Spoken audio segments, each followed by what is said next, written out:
오늘 집값이 제일 싸다라는 말 들어보셨나요? 이재명 경기도지사가 야심차게 부동산 대책을 발표했습니다. 논란이 되고 있는 정부의 부동산 정책에 비춰보면 과연 이게 더 나은 정책일지 이러저런 논의들이 있는 것 같습니다.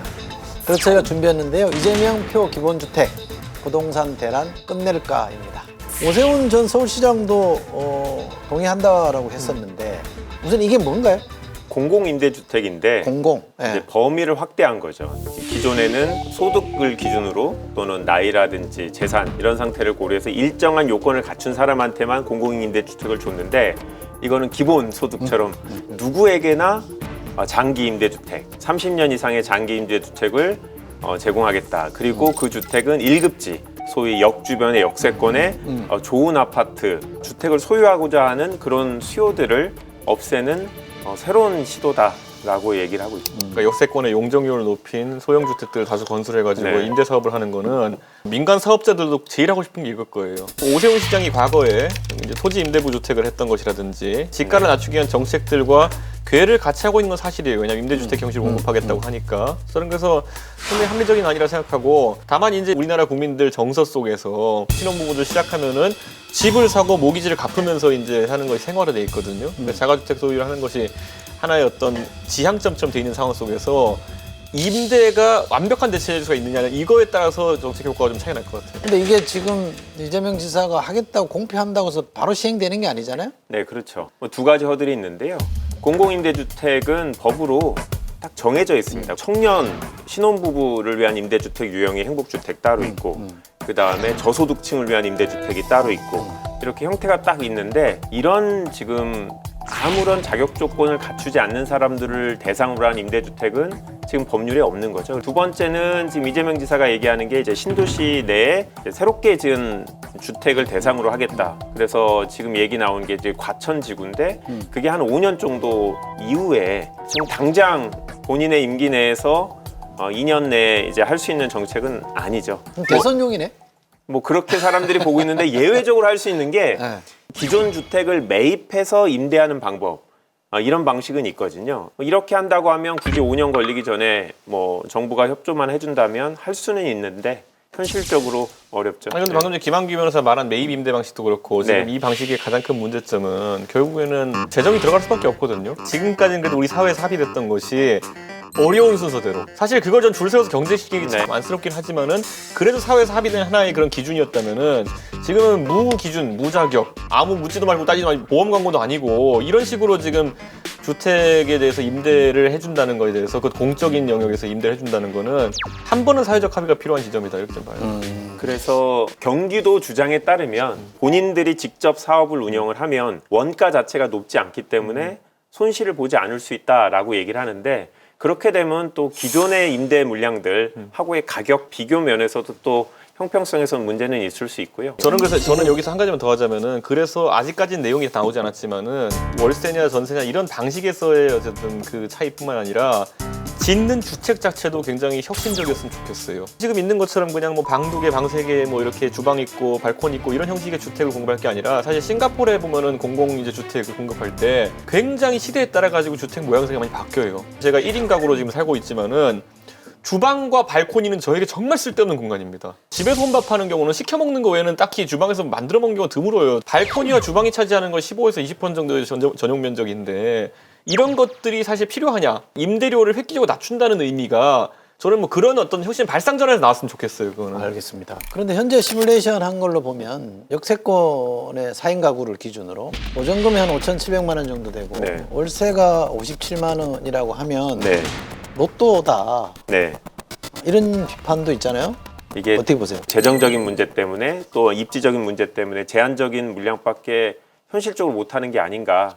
그렇다고 하면 로또까지는 아니더라도 뭔가 선별적인 사람들만 역시 추첨이라든지 이런 방식으로 들어갈 수밖에 없지 않냐. 제한적인 인원들 한테만 공급될 우려는 있는 거죠. 이런 내용들이 나오니까 인터넷 댓글들을 봤더니 그런 아파트들은 슬럼화 되겠네 라는 평이 딱 나오고, 그런 동네에 누가 가서 사느냐, 주택을 살 수 없는 저소득층이 들어갈 거다라는 관념들이 일부 사람들 속에 있고, 사회적으로 이 임대주택의 확산을 위해서는 좀 장애 요소가 아닌가. 아니 근데 김학의 선생, 저희 동네에서 가장 놀랐던 게 뭐냐면은 노인정도 1노인정, 2노인정 따로 두는 곳이 있더라고요, 보니까. 그러니까 임대 세대와 그 보유 세대로 이렇게 나눠가지고 거기서 그 문제가 출발하는 거예요. 임대주택 단지를 따로 건설할 것이냐, 아니면은 지금까지 혼입해서 짓는 형식으로 할 것이냐. 그 재건축의 경우에도 이제 일정 비율을 임대주택으로 이제 내어놓게 하는 방식이 되게 많은데, 사실 민주당 정부에서는 같은 아파트 내에서 일반 분양자하고 임대주택으로 같이 살아야 된다. 그 지역 시설이라든지 이런 것들 같이 누릴 수 있게 해야 된다라는 생각들이고, 근데 이제 일각에서는 비용은 부담할 수 있다. 근데 반드시 우리가 같이 살아야 되느냐? 이거에 대해서는 좀 불만이 있다. 왜냐하면 현실적으로 소득 수준에 따라서 생활 환경이라든지 뭐 직장이라든지 이런 게 다를 수가 있기 때문에 꼭 같이 살아야만 하는 건 아니다. 강남만이 아니라 다른 재건축 단지에서도 다 마찬가지 얘기인데. 그게 이제 민주당이 항상 내세운 그거잖아요. 세입자 보호의 논리잖아요. 그러니까 1노인정, 2노인정 얘기했던 게 뭐냐면은 이렇게 차별적이고 이렇게 이 나이 드신 분들끼리도 서로 갈라가지고 소득 수준 갖고 따지냐 이렇게 했는데, 또 가서 들어보면요, 뭐 모여가지고 해외여행 한번 가자, 제주도를 한번 가자 이런 애 또 부담 못 하시는 분들은 그걸 보면 또 마음 아파하고 뭐 이런 게 있어가지고 사실 굉장히 쉽지 않은 문제예요, 이게 보니까. 편은 어디서 문제는 어린애들이 임대주택이냐 아니냐를 너무 잘하는 거예요. 같은 학교를 다니잖아요. 근데 이제 몇 동에 사는지로 이렇게 딱 구분이 되니까, 근데 애들이 이걸 어떻게 아느냐. 결국 이제 부모들의 역할이 그런 게 아닌가라는 생각이 들어서, 나누자.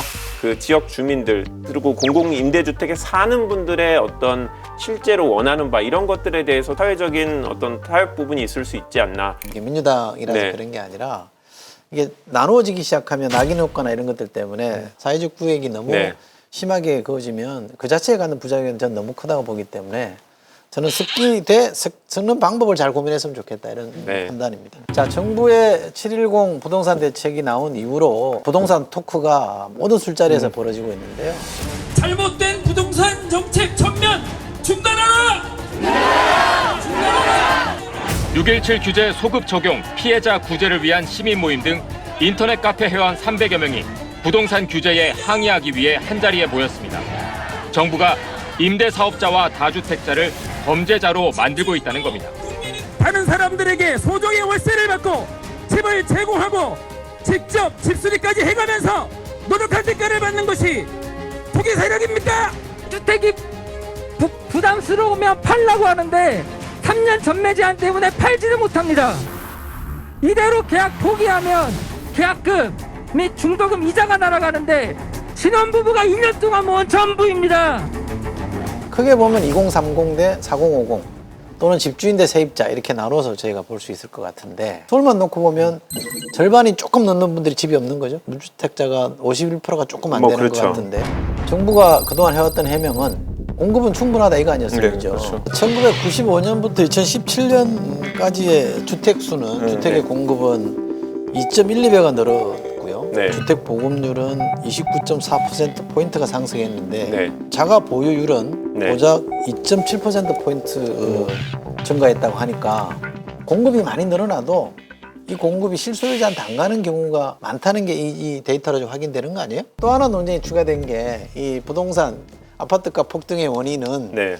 MB 정부, 이명박 정부 때부터 시작된 규제 완화, 이른바 부동산 3법이라고 얘기하는 거죠. 당시 이제 분양가 상한제가 있었는데, 민영주택의 경우에만 전체 다 폐지는 아니고 실질적으로 폐지를 했고, 재건축으로 인해서 주변 아파트들의 시가가 오르는 것보다 훨씬 더 많은 이익을 얻었으면 초과 이익으로 이제 환수를 하는데, 그거를 3년 동안 유예하도록 하는 법안이 나왔었고요. 그다음 세 번째는 재건축 조합원들한테는 세채를 받을 수 있도록 이렇게 하는 방식. 그것 때문에 이렇게 됐다. 그래서 조영 원내대표는 23억이라는 시세 차익을 얻었고, 국토교통위에 있는 박덕흠 의원의 경우에는 6년 동안 73억 원의 시세 차익을 얻었다. 강남 아파트 가격, 특히 인상들은 거의 이제 서초동과 개포동 쪽의 재건축 아파트들이 다 견인한 거거든요. 분명히 저는 영향은 있었다라고 생각합니다. 근데 부동산 3. 근데 그거리는 가격이 상승했지만, 반대로 그러면 그런 지금 말했던 요소들이 없이는 재건축이나 정비 사업 자체가 활성화가 안 되는 거예요. 그럼 이 노후주택 문제가 계속 지속되는 거거든요. 결국에 큰 틀에서의 그 법들의 목적이라는 거는 도시재생생 사업을 활성화시키기 위함이었다. 과다 이익을 얻은 사람들이 생긴 거는, 그거는 어떤 예상치 못했던 부효과다, 저는 이렇게 보는 거고요. 다만 그 물량이 저는 전국적인 주택 상승, 가격 상승을 이끌 정도였느냐에 대해 가지고는 생각보다 그 뒤로 추진된 단지 수가 많지 않습니다. 만약에 이게 전국적인 부분이 아니다라고 하면 더 문제인 게 일정한 혜택을 받는 서초구 아파트 주호영 의원이 갖고 계시는 그 아파트가 직접적인 이익을 받는 거였거든요. 다른 주변의 아파트를 갖고 있는 사람들의 하고 비교해 보면 정말 공정하지 않은 일이잖아요. 당시에 새누리당 의원들이 내 아파트 주택을 가격을 올리기 위해서 이 법을 만들었다고 생각하진 않아요. 그렇게까지 우리나라 국회의원이 문제라고 생각하진 않아요. 다만 본인들이 상임위에 속하는 분이라고 하면 오해를 받지 않을 수 있는 다른 새누리당 의원으로 교체하고 한번 논의하면 어땠을까? 그걸 피할 거면 그 상임위를 왜 가요?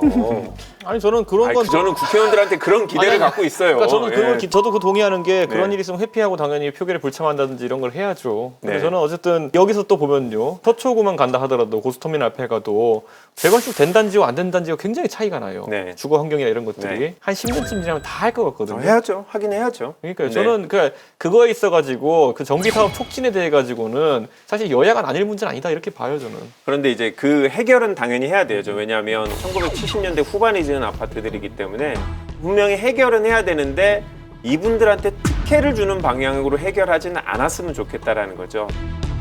자, 공직자들의 다주택 문제가 불거지니까 이분이 왜 안 나서시나 했습니다.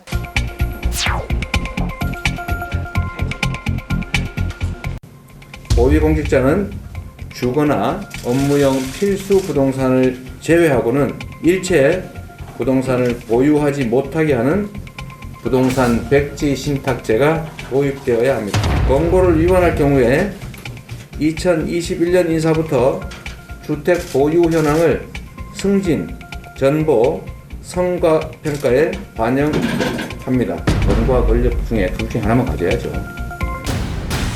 이런 강력한 대책을 내놨는데요. 여기에 대해서 두 분은 어떻게 보세요? 경기도 같은 경우만 해도 저는 사람들의 주거 요건이 다 다르다 보거든요. 예를 들어 경기도청에 근무하는 공무원 리처리 씨를 한번 생각해 봅시다. 원래는 리처리? 예. 그 적경지인 동두천에 사는 리처리 씨는 실제로는 동두천에 있는 공무원이었는데 파견 발령이 수원에 있는 경기도청을 났어요. 그래가지고 가족들은 동두천에 살고 본인은 동두천에서 수원까지 출퇴근하는 게 불가능하니까 수원에 또 하나 집을 얻어가지고 다주택자가 됐어요. 근데 이 두 주택에 가액을 합한다 해도 강남 병해에 있는 제일 싼 주택보다 못해요. 그럼 이 사람은 투기를 하는 사람인가? 아니면 인사적으로 징계를 받아야 될 사람인가요? 그 리처리는 심지어 효자였을지도 몰라요. 부천에 사는 부모를 봉양하기 위해 가지고 매우 저렴한 주택을 하나 더 갔을 수 있어요. 효자이기까지가 하고 거기다가 진짜 열심히 사는 공무원인데 이 사람이 징계 대상입니까? 이재명 지사가 그래서 이 방법을 내놨을 때는 조금 더 현실적이었어야 된다 보는데 저는 이게 유명무실한 규제가 될 가능성이 있다 이렇게 봐요. 우리 노영민 비서실장에 대해서도 그런 마음으로 봐주셨으면 좋았을 것 저 같아요. 노영민 엄청 옹호했어요. 노영민 네, 실장. 그래서 근데 이제 4급 이상이라는 건 공무원으로 재산 등록 대상이잖아요. 이재명 지사 같은 경우에는 이제 경기도도 부동산 문제가 서울만큼은 아니지만 이제 심각한 데인데 공무원이 모범이 돼야 되는데 그런 사정은 각각 있겠지만 일정 기간의 시간을 줄 테니까 해소를 해라라는 거는 징계를 하겠다는 얘기는 안 하셨어요. 이분은 인사권은 인사권자의 재량이다. 네, 이철희 씨가 뭘 잘못했는데? 그런 분한테 동두천에 집 하나 있고 수도원에 집 한 채인데 이게 뭐 투기예요? 저는 그 부분도 말 이제 막는 건 잘못이에요. 알았어요. 근데 아니 너무 화가 나. 리철희 씨 생각하니까 아니요, 너무 화가 나. 저는 투기가 내가 알아서 할게. 강남에서 주호영 대표처럼 23억을 얻어야지만 투기라고 생각하진 않아요. 저는 3억짜리 집을 사서 3천만 원의 이익을 얻어도 그건 불로소득이고 투기일 수도 있다고 생각해요. 리철 씨가 세를 사라는 거는 언뜻 들으면 맞는 말 같지만은 역사적으로 리철 씨가 수원에서 임대한 그 집은 어느 다주택자의 소유예요. 이 다주택자가 리철이 씨냐 아니면 다른 사람이냐 이 조삼모사의 영역에 있는 것이지 저는 그렇게 세로 전환하라는 것은 오히려 대안이 되지 못한다. 알겠습니다. 그런 생각을 해요. 자, 이 의제에 대한 두 분의 의견을 들어보겠습니다. 먼저 리준석 전 최고위원부터. 이 판은 저는 이 판은 경작 개론에 충실해라. 개론에 충실해라. 예, 수요와 공급에 충실해라. 네, 경작 개론을 들으면 저렇게 얘기를 할 수 있는 것 같습니다. 경제 전공이시잖아요, 그런데. 그러니까 개론만 들은 거 아니에요. 그런데 개론 그런 거야, 끝. 예? 자, 다음은 김한기 변호사 의견입니다. 이 판은 강남은 이제 그만. 강남구 국회의원이 3분인데 이 3분은 강남구에 집이 없어요. 정작 강남에 집을 갖고 계신 분들은 지역구가 지방이시고 서울이시고 그런데 그냥 지역구를 아끼는 마음에서 이제 집은 하나만 갖고 정리를 하시면 좋을 것 같아요. 자, 타짜 이철의 한 줄 평판은 시선 게임이다. 저는 여야가 상대당 정당만 보지 말고요. 국민을 보면 좋겠다고 생각하고 또 2030이나 4050 자기 지지층만 보지 말고 전체 국민을 보면 좋겠다 이런 생각을 해봤습니다.